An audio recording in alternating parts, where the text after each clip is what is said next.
So hi, can you tell me about yourself? Hi, I'm Xi Jingqi.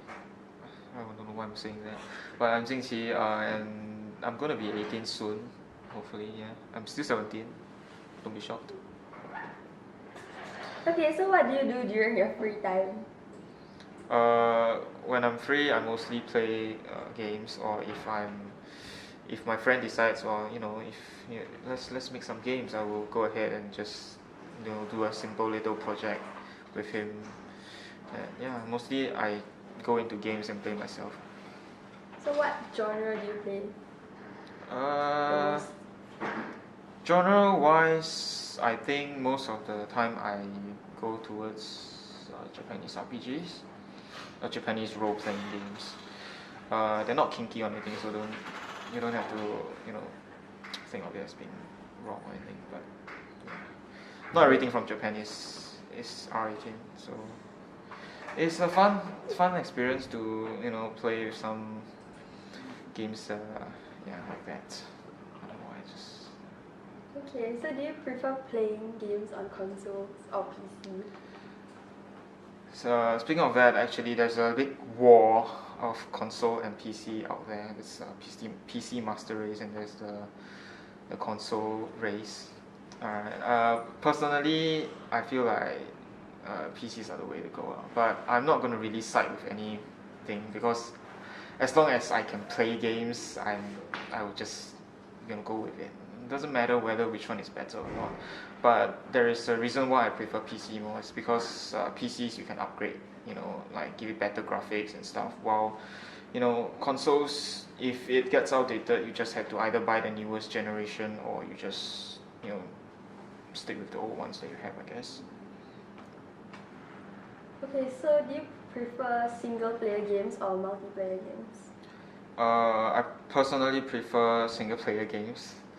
Uh, because unless the multiplayer games are like sort of co-op, like say for example for 2 people or for 4 people, games like I can play with my friends, then I'll just go ahead and play it. But mostly I prefer single player games because when I play games I like to talk to myself. I don't know why I do that, but Okay. it is it's a strange phenomena, strange thing that happens to me when I play games. But it's okay to talk to yourself, I feel. But one of the reasons why I don't play massively multiplayer games, MMO or massively multiplayer online, is because I don't really like much of the community out there. Because, well, first of all, I don't really communicate much, but sometimes the community can be really just bad. Yeah. Okay, so what is your favorite game so far? My favorite game would be Hyperdimension Neptunia. It's a Japanese RPG. It's a very interesting game where you just I'll try not to spoil it, but basically there's a story that you go through, and you just go through dungeons and you know fight scenes, and basically it's like a strategy game where you just think of like your moves and stuff. Okay, so do you know any secret tips and tricks for games? Well, I feel like depending on what games people normally ask for, like for example, if they ask for puzzle games, I mean, not many people play puzzle games because many people feel like, when I play game, I want to relax, I don't want to think. And I don't really like that because I want more friends that will actually use their brains and play with me. Think of you play some strategy games. I mean, but yeah. Okay, so do you hack games?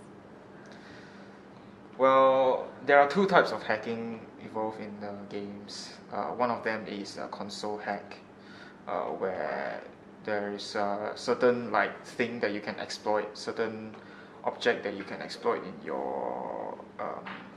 in the game. So, for example, they program like the developers, right, tried to program in some hacks themselves, right, sort of test out the games, like just to do debugging tests lah. But because when they do that, right, players just like, oh, this cheat motherload can give you a lot of money. Okay, I'll just do that. I'll just type it in. There's another kind of hack where you just go online, use a third-party program. Like I don't know what program because I don't usually hack, online games. But usually hacking only happens near online games because single player games, you don't usually hack it. You either just go online to search for cheats, or just like save games that like people already spend countless hours on it. Yeah. So do you plan to make a gaming channel, for example, on YouTube? Yeah, I actually have such plans. I already at home. I already have a big giant set of things already set up, ready to record video for games already. It's just that I'm just too lazy to start it. I mean, I have already set up one microphone that is hanging above my computers, and I have 2 screens with a lot of keyboards. Actually, there's only one keyboard. You can't have multiple keyboards because it won't work. Actually, it will, but why would you want more than 1 keyboards?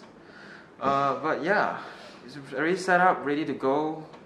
It's just that I'm just too lazy to start it. Maybe one day when I feel like maybe I should just start and just do it eventually, soon, very soon. Nice. Be sure to subscribe if you. Sure. No. So do you plan to be a game developer? Actually, like what I said before, when I'm on my free time, right, my friend will sometimes will just Skype me or something and ask me, hey, you want to make a game? And if I feel like it, or if I have a fantastic idea that I want to share to him, I would say, oh yeah, let's just start, let's make some games. But usually it ends up really just either we just don't finish it, or we just feel so degraded and just go to play some other games created by other people. Because making games are difficult, alright? A lot of people just feel like, they study and then they're like, alright, studying is too hard, I'm going to grow up and make games. But honestly, making games is harder than studying, because the programming is going to just mess you up. Like, I tried programming once and I couldn't remember every single code. The only thing I remember is Hello World, and that's it. Like, just print Hello World. And yeah, pretty much that's what I remember. But there are a lot of languages out there you can learn and study. I think Lua is going to be one of the easiest ones that you can have. Right? But still, it's still quite hard to learn programming. Other than that, there is of course the art approach, alright, which is what I'm trying to go for, because my friend is more of the programming side. He programs the game and I make the art for it, even though my art isn't very fantastic. It's just all simple graphics, but I like to see one day that me and him being able to make one fantastic game that people will be able to enjoy. But until that day comes, we're still very lazy. Okay, so do you have any game recommendations for those interested? Well, it really depends on what kind of games or what kind of genres. Very cold right now. What kind of genres people like? You know what I mean? Depending on maybe you like heisting, then I would recommend Payday.